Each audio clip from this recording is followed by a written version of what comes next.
Ratusan hektar lahan konsesi PT Alam Bukit 30 terbakar.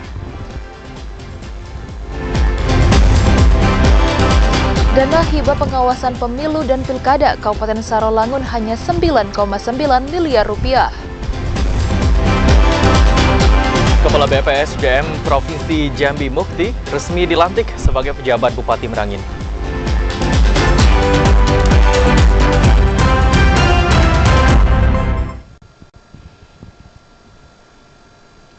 Assalamualaikum warahmatullahi wabarakatuh. Saudara, Anda menyaksikan Jambi hari ini edisi Jumat 22 September 2023. Selain 3 topik utama tadi, redaksi kami juga telah menyiapkan sejumlah informasi penting dan menarik lainnya untuk Anda. Bersama saya Anastasia Laga. Dan saya Habib Wijaya, inilah Jambi hari ini, saudara, selengkapnya.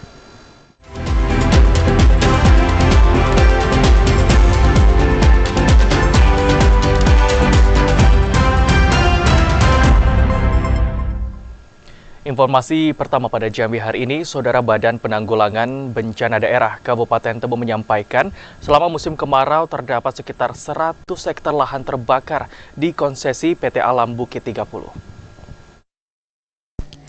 Sepekan lebih, tim Satgas Karhutla yang terdiri dari TNI, Polri, BPBD Tebo, Manggala Agni, Damkar, dan masyarakat peduli api di Kabupaten Tebo berupaya memadamkan api di lahan kawasan konsesi PT Alam Bukit 30 di Desa Pemayungan, Kecamatan Sumai, Kabupaten Tebo. Berbagai cara untuk memadamkan api yang dilakukan petugas gabungan membuahkan hasil. Beberapa titik api yang berada di kawasan tersebut sudah bisa dipadamkan. Data dari BPBD Kabupaten Tebo selama musim kemarau untuk kawasan konsesi PT ABT, hutan dan lahan yang terbakar sekitar 100 hektar. Pelaksana tugas Kepala Badan Penanggulangan Bencana Daerah Kabupaten Tebo, Nafri Junaidi, mengaku guna mencegah akar kebakaran tidak meluas, pihaknya juga mendirikan satu posko dan menempatkan puluhan personil gabungan yang berada di Desa Pemayungan, Kecamatan Sumai, Kabupaten Tebo. Selama 1 minggu kemarin, berbagai upaya dilakukan untuk memadamkan api. Bahkan pihaknya juga meminta bantuan dari Pemprov Jambi untuk pemadaman menggunakan waterbombing. Selama 1 minggu ini kita berjibaku dengan kebakaran karhutla, terutama di Desa Pemayungan. Secara umum kita memang berada pada titik puncak sekarang, dan ya seminggu depan berangsur kurang lah. Kali ini saya jawab, luas yang terbakar kemarin seminggu lalu di Desa Pemayungan saja sudah mencapai 100 hektar.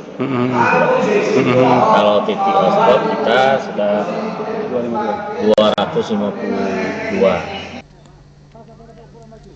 Sementara itu, beberapa waktu lalu saat melakukan patroli, tim Satgas juga menemukan sejumlah motor di kawasan lahan terbakar, serta beberapa barang bukti lain yang saat ini sudah diamankan petugas.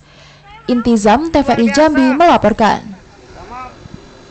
Saudara, meski musim kemarau sedang melanda wilayah kota Sungai Penuh, namun tidak mempengaruhi debit air Sumur Pulai di Desa Gedang, Kecamatan Sungai Penuh, Kota Sungai Penuh.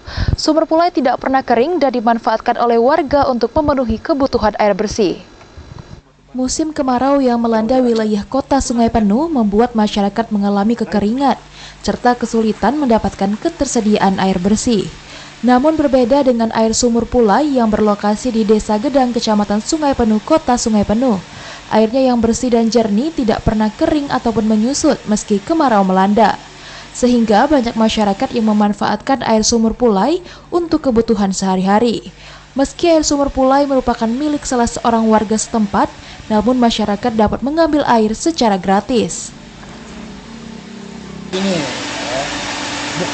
belum dihibah. Tidak dihibah, cuma dipakai. Ya, pesanan dari orang tua bukan dihibah, itu dipakai untuk masyarakat. Sumur Pulai ini memang boleh kita katakan ikon daripada kota Sungai Penuh. Jadi Sumur Pulai ini menurut cerita sejarah ini tidak pernah kering. Walaupun panas berbulan-bulan, tapi Sumur Pulai ini airnya tetap tidak kering dan malah pun tidak menyusut. Pemerintah desa berencana akan mengelola air sumur Pulai dengan baik melalui BUMDes, sehingga bisa mendatangkan pendapatan bagi desa dan membuka lapangan pekerjaan bagi masyarakat sekitar. Ilwan TVRI Jambi melaporkan. Terkait dengan cuaca, saudara, potensi terjadinya hujan masih akan terjadi hingga Sabtu 23 September 2023. Berdasarkan prediksi BMKG, Stasiun Klimatologi Jambi, hujan saat puncak musim kemarau dipengaruhi aktivitas gelombang Rossby. Meski berada pada puncak musim kemarau, namun potensi terjadinya hujan dengan intensitas ringan hingga sedang masih terjadi hingga Sabtu 23 September 2023. Berdasarkan prediksi BMKG Stasiun Klimatologi Jambi, hujan terjadi secara merata di 11 kecamatan di Muaro Jambi. Koordinator Data dan Informasi BMKG Stasiun Klimatologi Jambi, Sri Utami Widyastuti mengatakan, hujan terjadi beberapa hari terakhir hingga 1 hari ke depan disebabkan aktivitas gelombang Rossby. Gelombang Rossby memiliki karakteristik membawa massa udara yang bersifat basah. Kalau intensitas curah hujan di musim kemarau di puncaknya itu terjadi di kisaran sekitar 50 mm per dasarian. Ada pengurangan atau gimana nih? Kalau sekarang ini sedang terjadi pengurangan curah hujan ya, memang ada beberapa kali terjadi hujan tetapi durasinya cuma sedikit ya, sekitar tidak terukur ataupun di bawah dari 10 mm. Hujan yang diprediksi akan mengguyur wilayah Kabupaten Muaro Jambi terjadi pada pagi hari hingga siang hari. Sementara pada sore hari hingga dini hari cuaca diprediksi dalam kondisi mendung. Azam Afnan, TVRI Jambi melaporkan. Saudara, Badan Penanggulangan Bencana Daerah Kabupaten Sarolangun meminta semua pihak untuk tetap waspada terhadap ancaman kebakaran hutan dan lahan, meski dalam 2 hari terakhir sejumlah wilayah mulai diguyur hujan. Meski dalam 2 hari terakhir, beberapa kecamatan di Kabupaten Sarolangun diguyur hujan dengan intensitas ringan dan sedang. Namun bahaya kebakaran hutan dan lahan di bumi sepucuk adat Serumpun Paseko masih tinggi dan perlu kewaspadaan.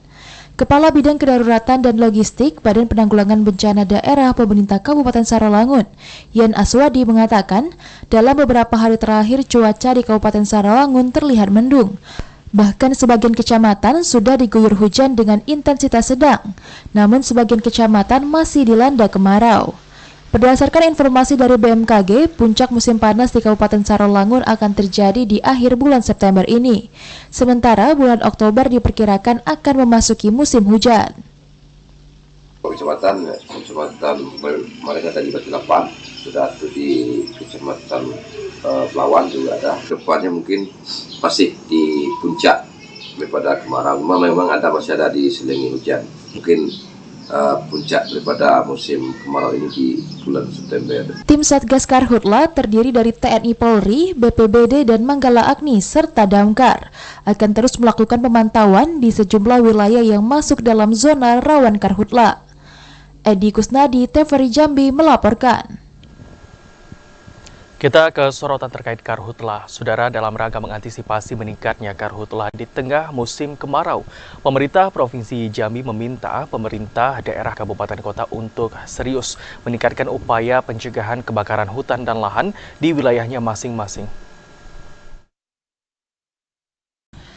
Mengantisipasi semakin meningkatnya kasus kebakaran hutan dan lahan di tengah musim kemarau, pemerintah Provinsi Jambi meminta pemerintah daerah serius meningkatkan upaya pencegahan kebakaran.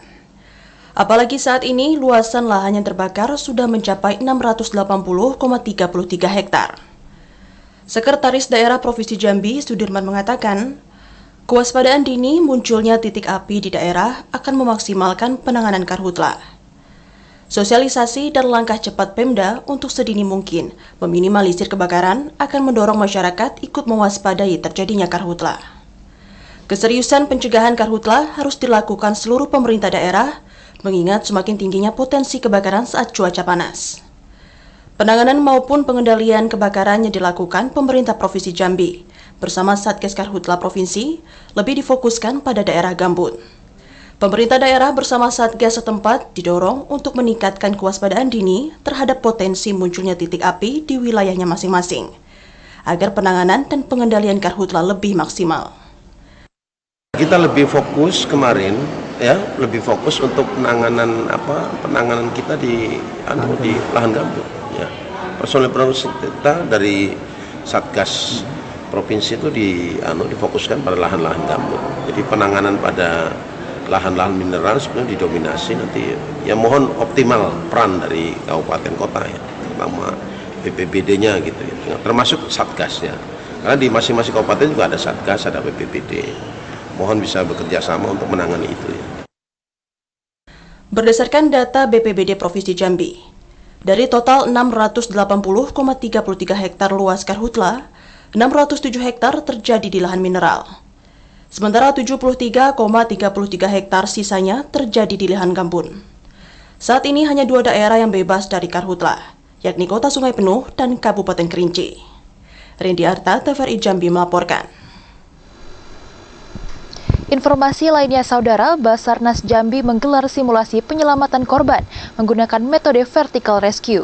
Metode penyelamatan dari ketinggian sangat penting saat terjadi insiden yang membahayakan nyawa manusia, khususnya para pendaki gunung.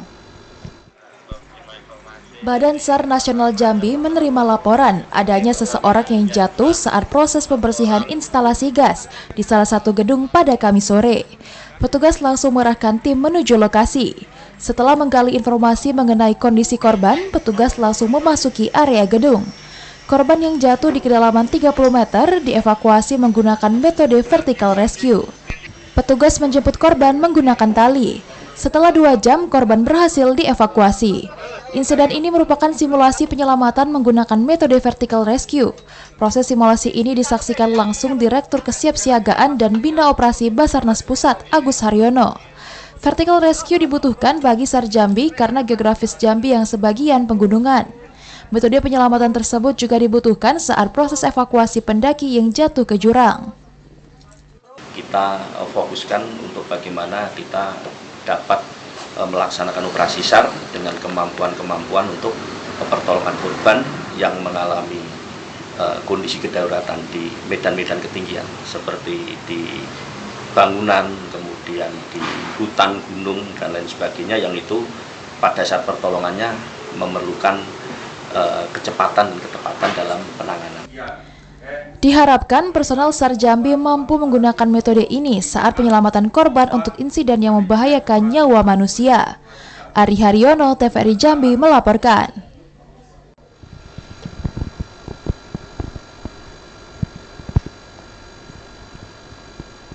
KPU Kota Sungai Penuh lakukan tahapan pencermatan rancangan daftar calon pemilih tetap atau DCT. Informasi selengkapnya akan kami sajikan usai jeda. Tetaplah bersama kami.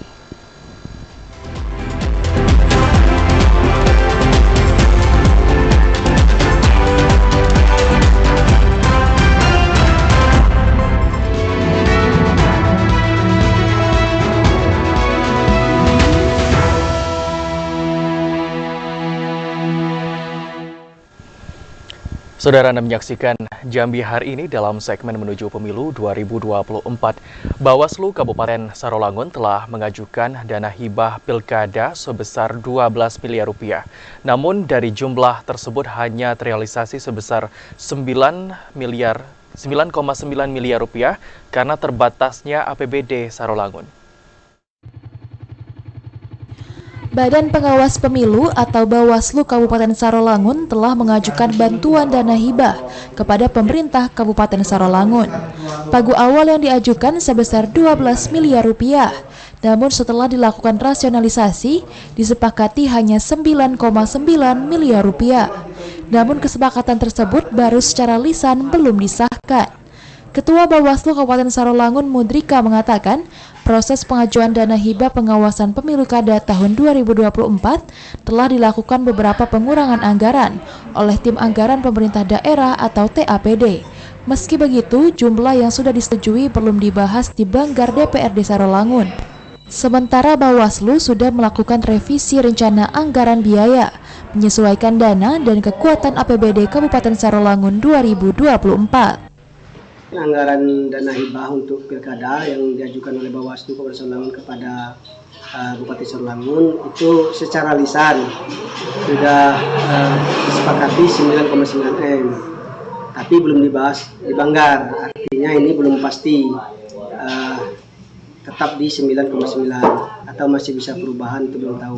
Bisa dianggarkan 40% untuk tahun ini atau bisa diplot semua di tahun 2024, tergantung anggaran dan kekuatan Pemda. Besaran anggaran yang sudah diusulkan diprioritaskan untuk pelaksanaan pengawasan Pilkada tahun 2024, serta honor petugas ad hoc terdiri dari Panwascam, pengawas kelurahan dan desa, serta pengawas TPS. Edi Kusnadi, TVRI Jambi melaporkan. Saudara, Komisi Pemilihan Umum membuka masa pencermatan DCT dari 24 September hingga 3 Oktober 2023 mendatang. Pada tahapan tersebut, partai politik diperbolehkan mengganti bakal calon, nomor urut hingga daerah pemilihan, namun harus sesuai dengan ketentuan yang berlaku. Setelah menerima tanggapan masyarakat terkait daftar calon sementara atau DCS bakal calon legislatif, Dewan Perwakilan Rakyat Daerah Kota Sungai Penuh, kini KPU Kota Sungai Penuh tengah mempersiapkan tahapan pencermatan rancangan daftar calon tetap atau DCT yang akan dimulai pada tanggal 24 September hingga 3 Oktober 2023 mendatang. Ketua Komisi Pemilihan Umum Kota Sungai Penuh Irwan mengatakan, dalam tahapan pencermatan rancangan daftar calon tetap, KPU membuka kesempatan kepada partai politik untuk melakukan pertukaran calon anggota legislatif yang tidak melengkapi berkas, mengganti nomor urut atau calon yang dinyatakan tidak memenuhi syarat atau mendapatkan sanggahan dari masyarakat. Namun untuk mengajukan hal tersebut, yang bersangkutan harus mendapatkan persetujuan dari Dewan Pengurus Pusat partai politik tersebut. Secara tahapan, setelah kita mengklarifikasi terhadap masukan masyarakat, ini ada tahapan-tahapan yang kita lakukan. Itu dimulai pada tanggal 24 September nanti sampai dengan 3 Oktober. Itu adalah tahapan pencermatan terhadap DCT. Nah, di saat ini boleh nanti partai ingin mengganti calon ataupun mengganti nomor urut. Irwan juga mengatakan dari 17 partai politik yang mengajukan bakal calon legislatif untuk maju pada pemilihan legislatif DPRD Kota Sungai Penuh, hanya terdapat 14 partai politik yang dinyatakan memenuhi persyaratan. Irwan, TVRI Jambi melaporkan.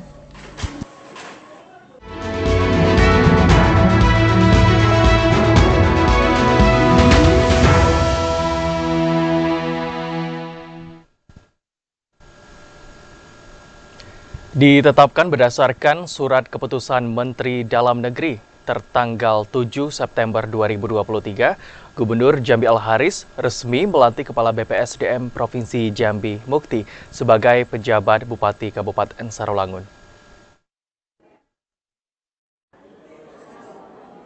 Kepala Badan Pengembangan Sumber Daya Manusia Provinsi Jambi Mukti resmi dilantik Gubernur Jambi Al-Haris sebagai penjabat Bupati Kabupaten Merangin. Pelantikan dilakukan berdasarkan Surat Keputusan Menteri Dalam Negeri tertanggal 7 September 2023 di Rumah Dinas Gubernur Jambi. Mukti dilantik untuk mengisi kekosongan jabatan Bupati dan Wakil Bupati Merangin yang habis masa jabatannya pada 22 September 2023. Gubernur Al-Haris mengatakan penjabat Bupati yang dipilih dan resmi dilantik harus mampu mendorong percepatan pembangunan daerah sesuai visi misi pemerintah sebelumnya.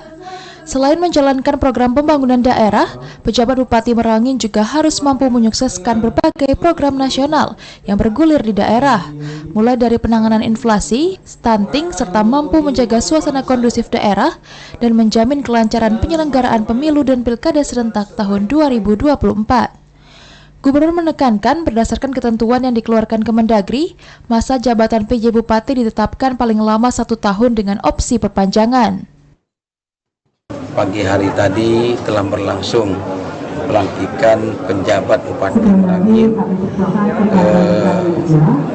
Hitung hari ini nanti sampai akhir Desember 2024 mendatang.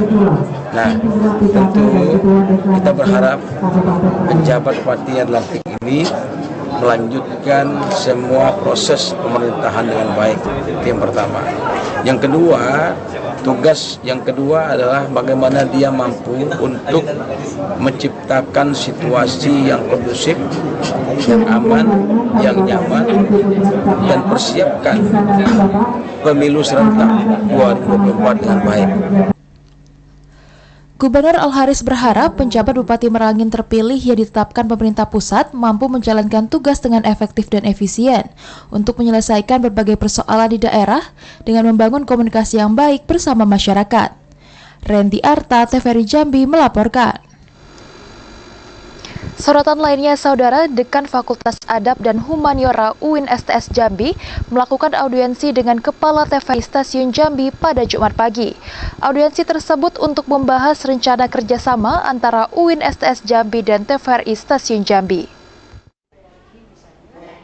Universitas Islam Negeri STS Jambi terus berupaya untuk melaksanakan kegiatan pendidikan, pengajaran, dan peningkatan mutu sumber daya manusia.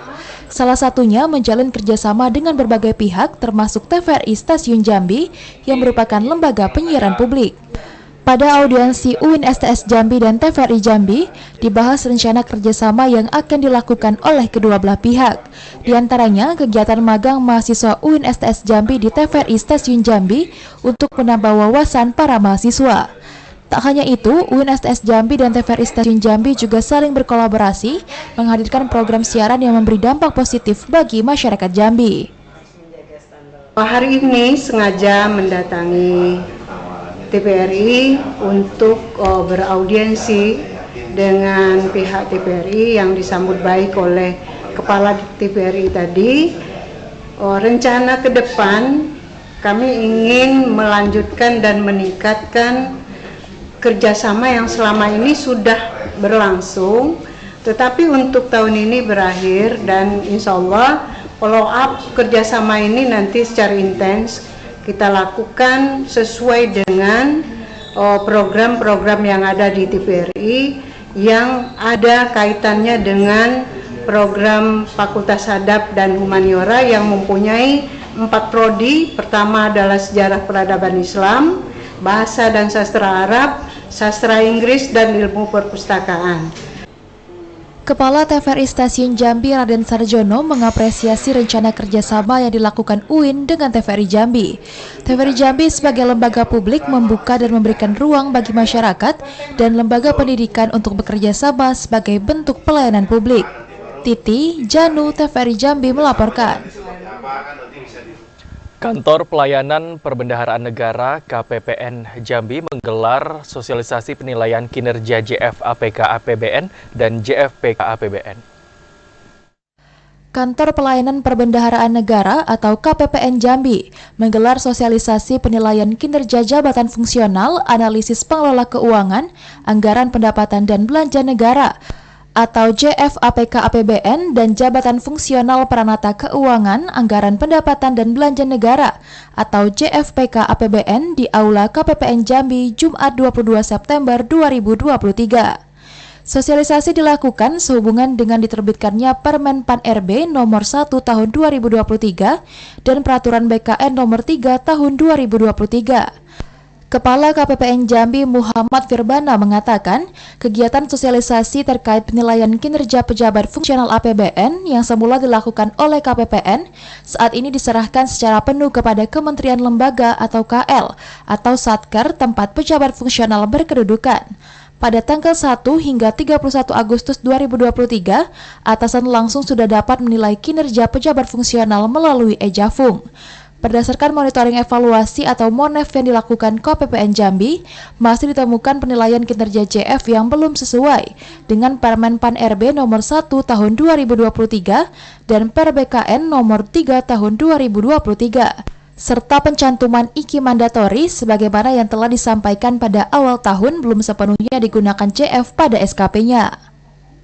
Kegiatan sosialisasi jabatan fungsional ini sebenarnya memfasilitasi adanya perubahan peraturan terkait jabatan fungsional, dan salah satu hal yang paling penting adalah bagaimana penilai itu sekarang dari dulu dilakukan oleh KPPN Jambi atau Kementerian Keuangan itu beralih ke atasan langsung, sehingga memang perlu setiap atasan langsung memahami bagaimana proses penilaian yang baik. Berdasarkan MONEV kami, ternyata masih banyak beberapa atasan langsung di satuan kerja di kementerian lembaga itu yang masih belum sesuai dengan peraturan yang berlaku. Sehingga makanya kami mengundang semua satker, semua jabatan para pejabat fungsionalnya bersama dengan atasan langsungnya, sehingga nanti bisa kita berikan penjelasan terkait apa sih yang perlu mereka lakukan dalam rangka menilai dan apa yang bisa dilakukan oleh para pejabat fungsional juga. Melalui kegiatan ini, diharapkan para pejabat fungsional sebagai perpanjangan tangan KPPN di satuan kerja masing-masing dapat mengelola keuangan di satuan kerja menjadi lebih baik dan kompeten. Kegiatan ini diikuti 105 pejabat fungsional dari 61 satuan kerja yang ada di lingkup kerja KPPN Jambi. Yazid Santoso, Iwan Henry, TVRI Jambi melaporkan. Wakil Bupati Bungo Safrudin Dwi Aprianto membuka sosialisasi pengelolaan keuangan desa dan aplikasi Siskaudes. Informasi selengkapnya kami hadirkan dalam segmen advertorial saudara sesaat lagi.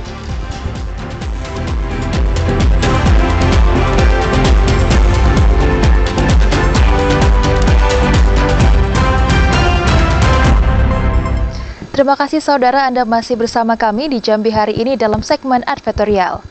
Saudara, Wakil Bupati Safrudin Dwi Aprianto membuka lokakarya pengelolaan keuangan desa dan sosialisasi aplikasi Siskaudes bagi para kepala desa se-Kabupaten Bungo.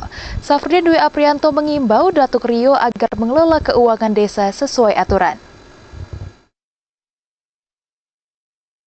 Wakil Bupati Safrudin Dwi Aprianto membuka lokakarya pengelolaan keuangan desa dan sosialisasi aplikasi Siskaudes bagi para kepala desa se-Kabupaten Bungo tahun 2023. Kegiatan yang digelar di ruang Polak kantor Bupati Bungo ini dihadiri narasumber Kepala BPKP Perwakilan Jambi serta Ketua Komite 4 DPD RI Elviana. Wakil Bupati Bungo Safrudin Dwi Aprianto mengatakan, lokakarya pengelolaan keuangan desa ini sangat penting bagi Datuk Rio atau kepala desa, khususnya yang baru menjabat dalam 1 tahun ini. Berbagai regulasi pengelolaan keuangan desa telah diatur dalam Peraturan Menteri Dalam Negeri Nomor 20 Tahun 2018 tentang pengelolaan keuangan desa. Melalui lokakarya ini, seluruh Datuk Rio diharapkan mampu memahami dan menerapkan peraturan sesuai undang-undang. Baik, hari ini dilaksanakan kegiatan workshop sosialisasi pengelolaan keuangan yang berbasis Siskaudes. Nah, tadi menghadirkan Ketua Komite 4. Safrudin Dwi Aprianto mengajak jajaran pemerintahan desa untuk membangun komitmen dalam mengelola keuangan desa secara akuntabel, memperkuat koordinasi dan sinkronisasi kebijakan pengelolaan keuangan desa, dan meningkatkan peran pengawasan pemerintah daerah dalam menjamin terwujudnya akuntabilitas dan integritas aparat pemerintah daerah dan desa. Mukriandi, TVRI Jambi melaporkan. Hadiri deklarasi sekolah bersih narkoba atau Bersinar, Wakil Bupati Bungo mengajak siswa dan seluruh pihak memerangi narkoba di Kabupaten Bungo. Wakil Bupati Bungo Safrudin Dwi Aprianto mengajak semua pihak untuk bersama-sama mengambil peran dalam memerangi narkoba. Wakil Bupati Bungo Safrudin Dwi Aprianto saat hadir di deklarasi sekolah bersih narkoba di Aula Madrasah Aliyah Negeri 1 Bungo mengatakan, saat ini generasi muda di Kabupaten Bungo menjadi sasaran empuk penyalahgunaan narkoba. Tidak bisa dipungkiri bahwa barang haram tersebut mudah didapatkan dengan berbagai cara. Untuk itu, melalui kegiatan program sekolah bersih dari narkoba dapat membentengi siswa dan siswi dari penyalahgunaan dan peredaran gelap narkoba. Diharapkan dengan sosialisasi ke sekolah, bahaya penyalahgunaan narkoba dapat dipahami siswa. Guru juga dituntut untuk selalu mengedukasi siswa saat jam pelajaran berlangsung. Pemkab Bungo dan BNK Bungo mengapresiasi antusias siswa dari 3 sekolah yang hadir pada deklarasi sekolah bersih narkoba atau Bersinar. Bungo, kami melaksanakan kegiatan deklarasi sekolah bersinar yang diawali dari Madrasah Aliyah 1, 2, 3 Bungo, dan ini merupakan pertama kali deklarasi sekolah bersinar di Bungo ini, dan kami terus berterima kasih kepada Pak Kemenak, juga Pak Kasih Pendidikan Madrasah, juga kepala sekolah Man 1, 2, 3 yang hari ini menghadirkan siswanya ke sini. Tadi ada 100 siswa dari Man 1, 2, 3 yang kami bukan sebagai duta di narkoba. Kegiatan deklarasi Sekolah Bersih Narkoba atau Bersinar tingkat Madrasah Aliyah Negeri di Bungo turut dihadirkan pemateri dari psikolog serta Satres Narkoba Polres Bungo, serta penandatanganan deklarasi Sekolah Bersih Narkoba oleh Wakil Bupati Bungo, Kepala Kemenak Bungo, serta diikuti Kepala Sekolah Man 1, Man 2, Man 3, serta pengawas madrasah untuk Kabupaten Bungo. Di akhir kegiatan, Wabub memberikan piagam penghargaan kepada pihak sekolah yang terlibat dalam deklarasi Sekolah Bersinar, serta memasang tanda peserta sosialisasi dan pembacaan ikrar Sekolah Bersinar oleh 3 siswa dari masing-masing sekolah. Mukriandi, TVRI Jambi melaporkan. Saudara Wakil Bupati Merangin Nilwan Yahya menyempatkan diri menjenguk pendamping pramuka Provinsi Bangka Belitung yang meninggal dunia saat mendapatkan perawatan di Rumah Sakit Umum Daerah Kolonel Abun Jani Bangko. Nilwan Yahya menjenguk almarhum di ruang jenazah. Mendapat kabar pendamping pramuka Provinsi Bangka Belitung yang meninggal dunia, Wakil Bupati Merangin Nilwan Yahya langsung berangkat menuju Rumah Sakit Umum Daerah Kolonel Abun Jani Bangko. Diketahui almarhum bernama Agus Iskandar Syah, berusia 51 tahun, seorang ASN warga Desa Taman Bunga, Kecamatan Gerunggang, Provinsi Bangka Belitung. Dari hasil diagnosa Dr. UGD RSUD Kolonel Abun Jani Bangko, almarhum mengalami impending gagal pernafasan. Sekitar 30 menit, Nilwan Yahya bertemu dengan pengurus pramuka Provinsi Bangka Belitung, serta pengurus pramuka dan beberapa pejabat Merangin. Nilwan Yahya menyampaikan duka mendalam dan mengkoordinir ke pihak terkait agar proses pemberangkatan jenazah ke tempat asal dipercepat. Tadi sudah kita mandikan, sudah kita kapankan sesuai dengan agama yang kita anut. Beliau juga beragama Islam, sesuai dengan anut ajaran agama Islam. Ini kita kirim kembali ke provinsi asalnya melalui darat dari Bangko menuju ke Palembang, transit kita via pesawat ke Bangka Belitung. Sebelumnya, almarhum masuk rumah sakit pada Kamis pagi pukul 6 waktu Indonesia Barat ke IGD dalam keadaan sakit dan sempat menjalani perawatan di ruang penyakit dalam. Meski telah mendapatkan perawatan, namun pada pukul 8.30 waktu Indonesia Barat, almarhum dinyatakan meninggal dunia. Almarhum ke Merangin dalam rangka mendampingi anggota pramuka Provinsi Bangka Belitung mengikuti perkemahan pertikaian regional Sumatera tingkat nasional yang diselenggarakan pada 17 hingga 22 September 2023. Ramadan Cerbita Kasa, TVRI Jambi melaporkan. Selain memberikan pinjaman modal, pihak PNM Permodalan Nasional Madani juga memberikan modal intelektual kepada pelaku usaha mikro, kecil, menengah atau UMKM di Kabupaten Tanjung Jabung Barat. Manajer Regional Betara PNM Cabang Jambi Apriani mengatakan, perputaran pinjaman modal di Kabupaten Tanjung Jabung Barat cukup tinggi. Sebagai tanggung jawab sosial, PNM juga berkewajiban meningkatkan pendapatan ibu-ibu sebagai pelaku usaha UMKM. Selain pinjaman modal, juga diberikan modal intelektual kepada pelaku usaha, terutama ibu-ibu di Kecamatan Betara. Salah satunya melakukan pelatihan pemanfaatan buah pinang menjadi berbagai jenis produk seperti kue, permen, dan kemasan bubuk pinang. Nasabah kita ini ada di posisi 3.225 nasabah dengan OS itu sebanyak 11 miliar Pak. Jadi uang yang sudah perputaran ini sudah sampai 11 miliar. Manajer Spotting PNM Cabang Jambi, Edwin Yana Putra mengatakan, pihaknya ingin memastikan para nasabah Permodalan Nasional Madani atau PNM naik kelas dalam hal modal intelektual.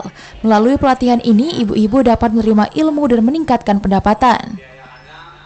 Pelatihan ini Pak, jadi dengan pinang saat sekarang ini harganya anjlok, jadi dengan adanya olahan pinang ini jadi berharga. Sekretaris Desa Pematang Lumut, Najmul Manar mengucapkan terima kasih dan memberi apresiasi pada PNM di Kecamatan Betara, sehingga mampu meningkatkan perekonomian dan kesejahteraan masyarakat. Alhamdulillah kehadiran PNM terutama dalam wilayah utara khususnya Desa Batang Lumut juga memberikan kontribusi terhadap kekuatan yang pada akhirnya menuju kesejahteraan ekonomi masyarakat. Selain mendapatkan pelatihan alam pengelolaan buah pinang muda, peserta pelatihan juga mendapatkan pelatihan terkait kemasan produk unggulan. Didi Haryadi, TVRI Jambi melaporkan.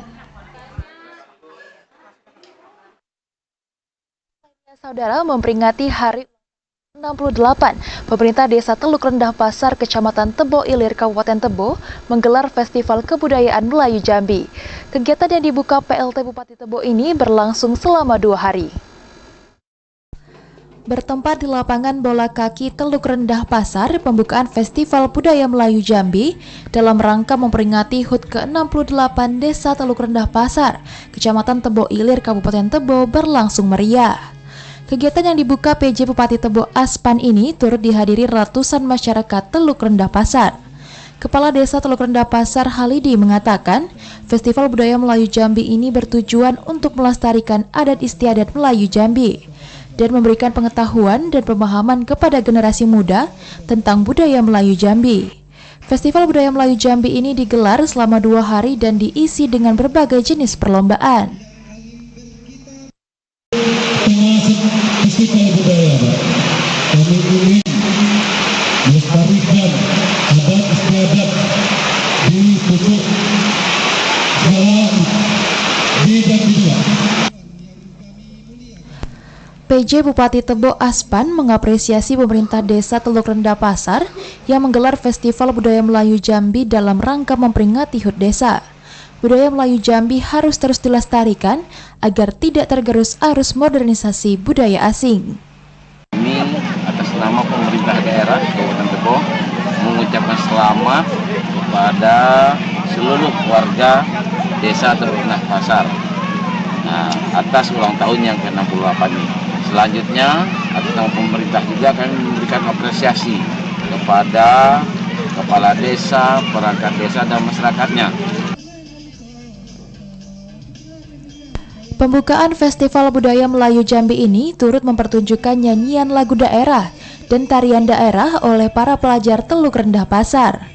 Pembukaan Festival Budaya Melayu Jambi ini turut dihadiri Wakil Rektor UIN SS Jambi, para OPD Kabupaten Tebo, kepala desa tetangga, dan masyarakat Teluk Rendah Pasar. Intizam, TVRI Jambi melaporkan. Harga kulit manis di Kabupaten Kerinci kembali mengalami penurunan. Informasi lainnya akan kami sajikan usai jeda, tetaplah bersama kami.